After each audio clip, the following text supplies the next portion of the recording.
So I have this question, a channeling request. The subject is insecurity and inferiority. The question is, why in the most hard situations I feel so isolated? When the situations calm down, no matter what amount of effort I make, it does not materialize in a way that makes me feel secure in myself. No matter it's a relationship and no matter if it's work, not feeling secure with multiple failed attempts and mind fogginess makes me really alone at times and increases a sense of inferiority. Bottom line, why every reflection makes me feel that I'm not enough and what I've done is not enough.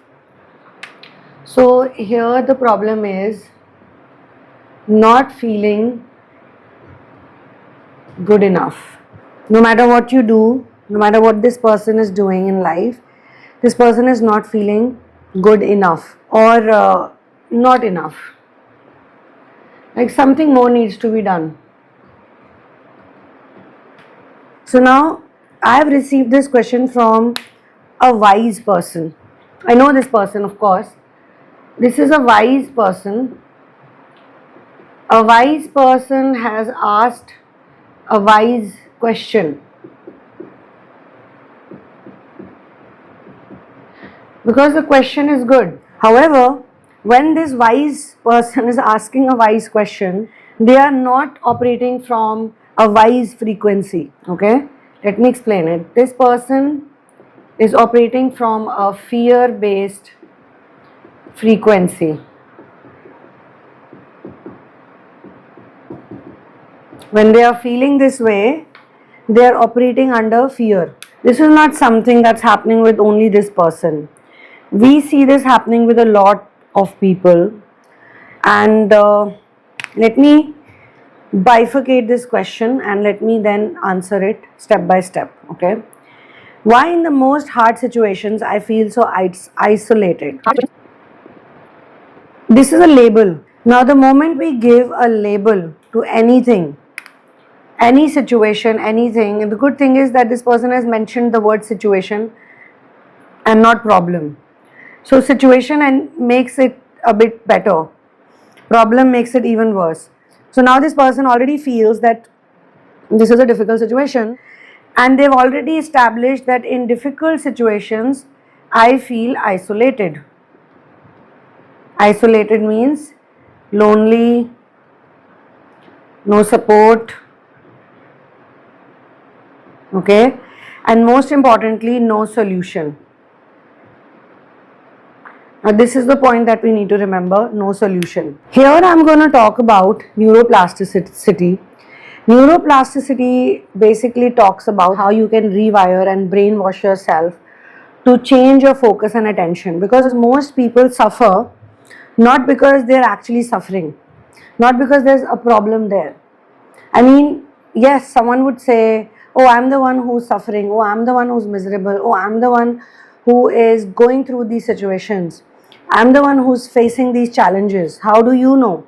How do you know that I'm not miserable or all my misery is an illusion?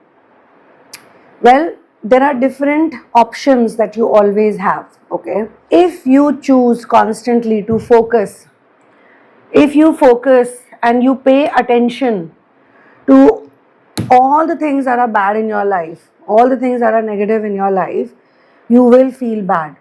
And usually what people are programmed to see is negativity. It is not entirely someone's fault also. You are raised in environments, you're raised in places, or you're surrounded by people who usually talk about negative things, who usually focus on negative things, and your habit has also become like that. Either it is because of the people or it has to be some kind of bodily function, but body also, as we know, works as per the mind. It could be the way you're born, it could be your karma, it could be your chart is like that, your planetary positions, your planets are placed like that. And why I'm saying all this is because it's not a bad thing. Because sooner or later, if someone has asked a wise question like this, it means that this person is thinking. This person, whosoever it is thinking that why am I acting this way? Why am I feeling isolated? And this person has started living a bit more in awareness. So the one thing that helps us understand where we are going wrong is awareness. Okay? Had this person not been living in awareness in these sad moments, they would have never figured out that I am feeling isolated, I am feeling miserable. No matter how much effort I make, it does not materialize in a way that makes me feel secure in myself. So when I bifurcate this question, the answer is literally in the question.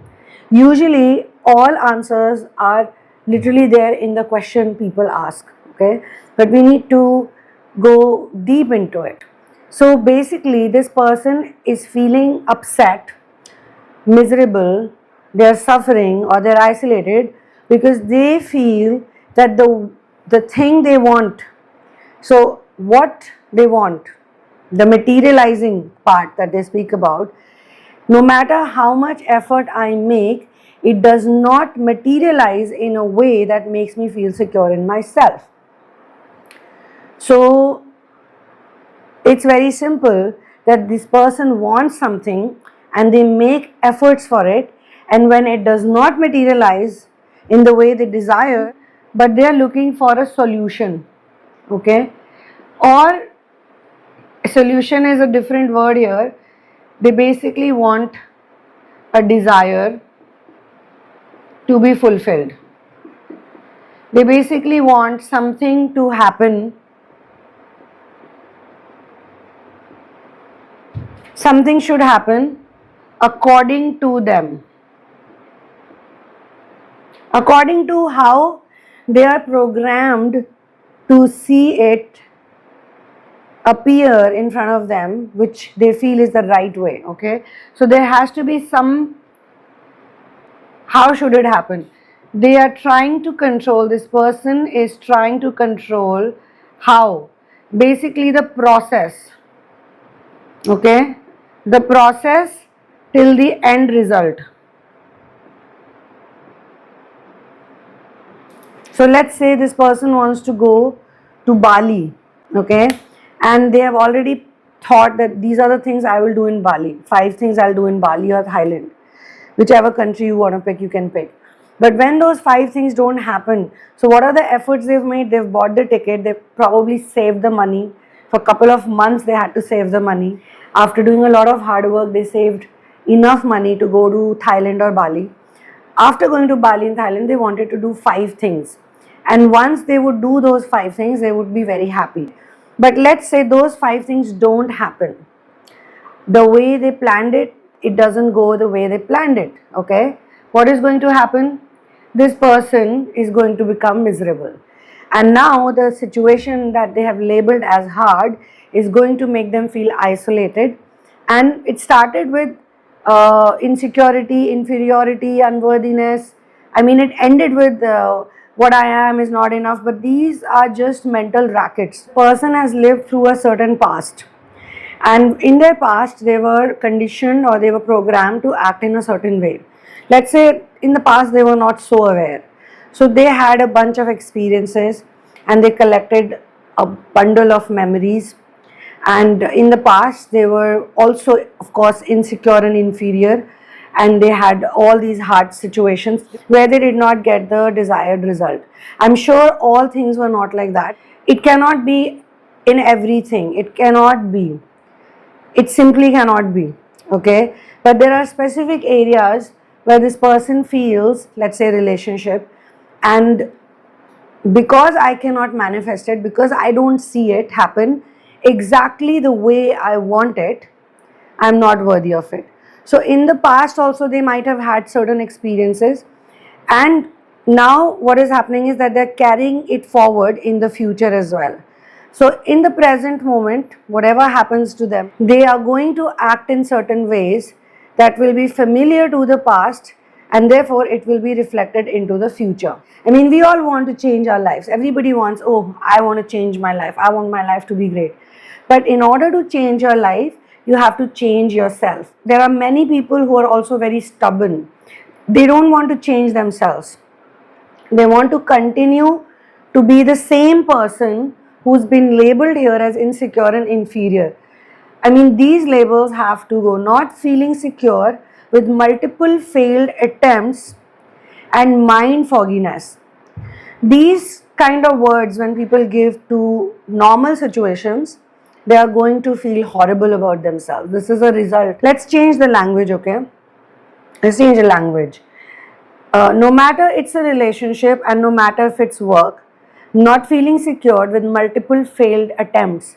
So, if all these relationships would have worked out, or if all these work related matters would have worked out exactly how they wanted, would they still be happy? Because if something is not working out, it could also mean that it was in your favor. It's just a mental thing, it's just a mind thing, okay? If you think that, let's say you had a bad relationship with someone, it was a toxic relationship, it was a difficult relationship, it was not a good relationship, it did not work out, why label it as a failed attempt? Why not label it as an experience? Why not label it as something good that happened to you? Why not label it as a lesson? Why not say, okay, I had a relationship of such and such nature and it did not work out.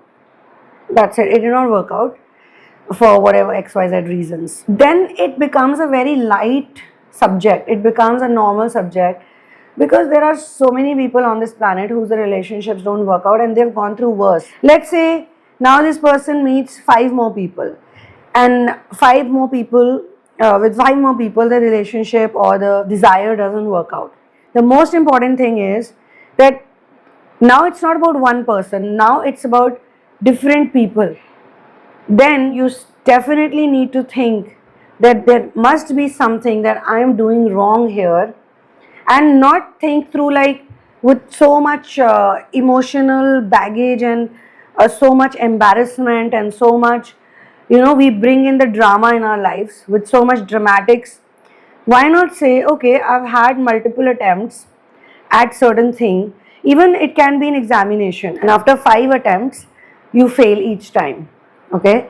Are you still going to think like this, that I am not good enough and what I have is not enough and there is a lot of insecurity, inferiority? If you're really serious about clearing the exam, if you really think that yes, I must clear this exam in order to get a certain job, if you simplify it, if you don't make it all this complicated subject, let's say you make it simple, you want to crack an exam and you get, let's say, 10 attempts at it, and 5 times you fail at it, 6 times you fail at it, what are you then going to do? If you really want to get it, you will think that maybe the way I'm studying or the questions that I'm preparing for, or maybe something else that I'm doing is not correct, and let me change my approach. Let me add this kind of question, these kind of questions, or let me change my time schedule. Could be I'm out of discipline. It could be because it is simply not possible that you put all your proper effort and you're positive and you're optimistic and you keep going at it and it doesn't work. It is simply not possible. It is not possible. That's what metaphysics is all about, okay? Metaphysics is telling you that if you change or if you put in a certain amount of effort, you will get a certain amount of reaction. Every action has an equal and opposite reaction, right? There is something that needs to change, and who needs to change it? Person who's the owner of all of these thought patterns.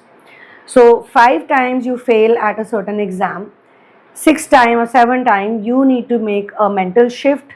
Either you need to make a mental shift or you need to change how you're doing it, figure out some other ways, some other steps you need to add, and then you will see the change. And let's say 6 time you fail again, 7 time you fail again, then you need to compare, you need to look at your marks.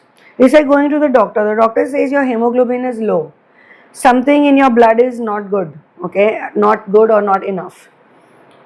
What are you going to do? Doctor is going to say, okay, I'll give you certain supplements and pills and dietary changes. You eat these medicines and your problem will get solved. Okay, in how much time will the problem get solved? Let's say you do it for 6 months, you take the pills for 6 months, and we will assess you again. we will do a blood test report or something like that, and we'll figure out what has happened. Nobody can give you a guarantee on this planet. If someone is giving you a guarantee, like 100% guarantee, there's something wrong. Let's say you take the pills, but you don't take the pills with consistency. You don't eat your medicines on time. You eat your medicines, but you don't eat it properly.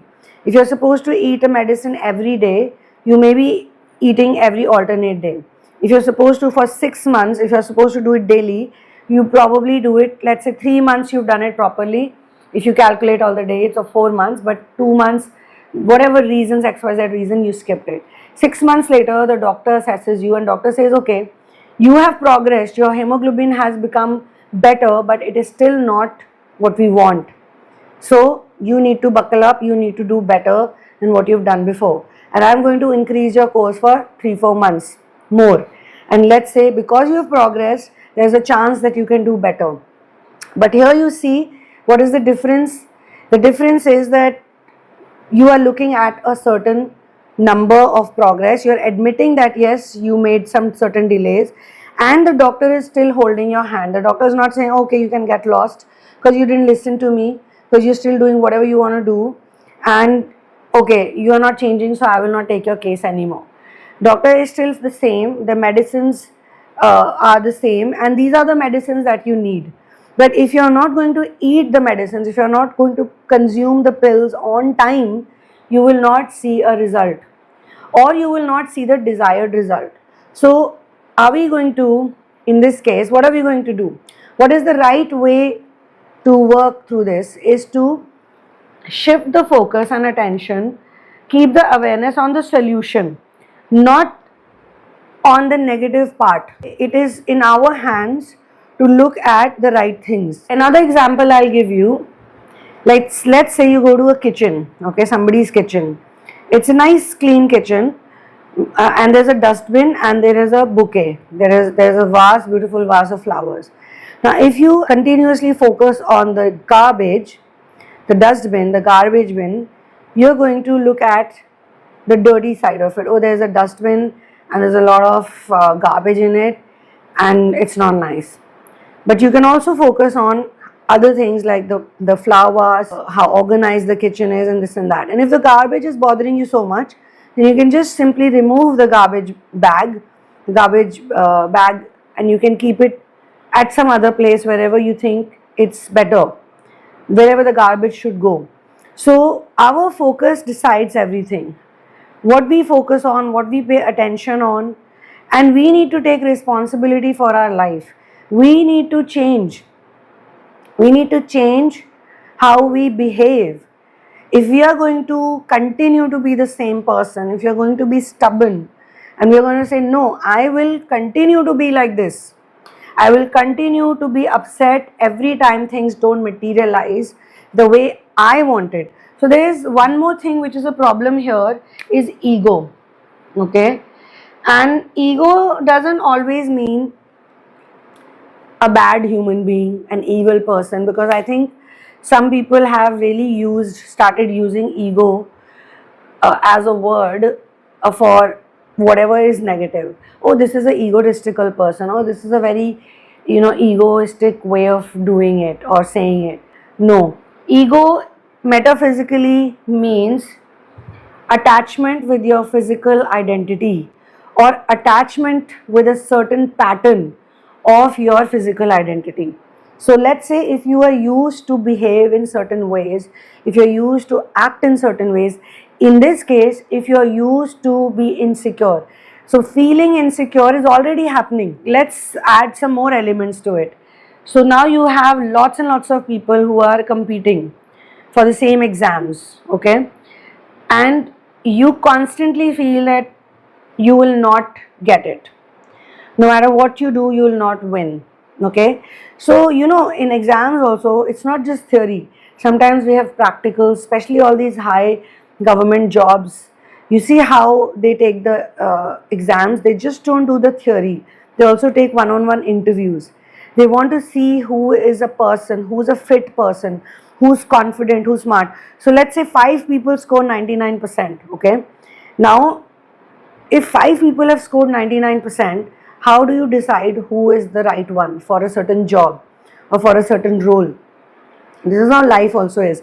You'll always look for people who are more positive, more optimistic, they are more fun, and they are more solution oriented. Okay? And every time they have a hard situation, they will not give it the label hard, difficult, tiring, this, that, competitive. They will look at it and they'll be like, okay, I have to do this. I have to find a way to do it. That's it. I have to figure out a way to do it. And what is the right way to do it? If, as I said, this is a wise question by a wise person. Now, if you are a wise human being, you will sooner or later figure out that this person here with the physical identity, the change has to be done in your identity, in the image. The owner of this whole thing, that person has to change. First of all, we should not look at it as, if this doesn't happen in my life, I am inferior or I am insecure. Because inferiority or insecurity or not being good enough, that is a part of this identity. I am not good enough. It's not like this person is thinking this way after the multiple failed attempts. This person was feeling this way even before making the attempts. They would not have seen it as a failed attempt. They would have seen it just as an attempt. It's just an attempt. I tried 5 times, 6 times. It didn't work out. Maybe 6, 7, 8, 9, 10 times it will work out. Next point is, mind fogginess makes me really alone at times and increases a sense of inferiority. So what is happening every time you have this mind fogginess? What is activated? Now I've written a word over here which is called looping, okay, and I've written a word over here which is called identity. So this identity basically has been looping over and over and over and over again, okay.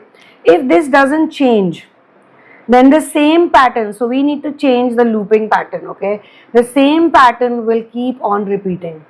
So what is identity doing? The identity is imagining the life, their life in a certain way, and they're continuously in a loop. They're continuously looping it, replaying it, replaying it, replaying it, replaying it, replaying it. So what needs to change here is the way, number one, identity we need to change here, and the way they have been imagining life or thinking about life. Okay, now this is something one has to do if you really want different results, and once they change, this looping will not carry forward. So why is mind fogginess happening? Because of the thoughts, because of the same thought patterns. I am not good enough. Then what are you going to do? You're going to act in ways which will make you look you're not good enough. So if 5 people are competing for a job, okay, and 4 people are thinking in a certain way, but one of them is not. One of them is different. One of them is mentally thinking, it doesn't matter I have competition, it doesn't matter I have 5 different people, it doesn't matter I had to defeat 100 more people to be here in this examination. I am going to get this job. I am going to impress everyone and I am going to be the strongest out here. That is the person who would be given the job. Okay. Now this is a simple way of understanding it. But if we apply this in everything, let's say it's a relationship. You want to attract a certain kind of relationship, a certain kind of goal. It depends on you whether you want to attract it or not. If you don't want to attract it, it's okay. Then we have no problem here. You can live your life, you can enjoy your life. Nobody is forcing you and you're not forcing yourself, okay? But only if you want it, then you have to understand that what is the requirement, what is the need. Now, if you have already tried with 5 different people to attract a relationship and your approach has always been the same, you have acted in the same way each time, then the way has to change. The way you pursue someone, the way you look for someone, the way you behave with someone every time someone comes in your life, you have to change it. There is no other way. You have to change. You have to change this identity. You have to do a makeover. a makeover. And this can't be a physical makeover because it's not about physical, it is all about mind, where your focus is going. If you're continuously focusing on the same point over and over again and you're stubborn, you're not letting it go, then you'll not see any different results. The results would continue to be the same. Now, I have something very interesting here, but I'm not going to put it on the board, I'm going to say it. When do people actually change? They don't change when things are hunky-dory, when things are nice, when things are great. You always change when you're uncomfortable. You always change when there's a trigger. Your trigger, your discomfort, you're feeling bad, this is the portal. Your negative situation is the portal to something positive. That's where all the magic is. Let's say you fail again, 6th time you fail. How do you react to that failure is going to decide where your energy goes, where you go. This is where you're going to change. This is where you're going to stop the looping.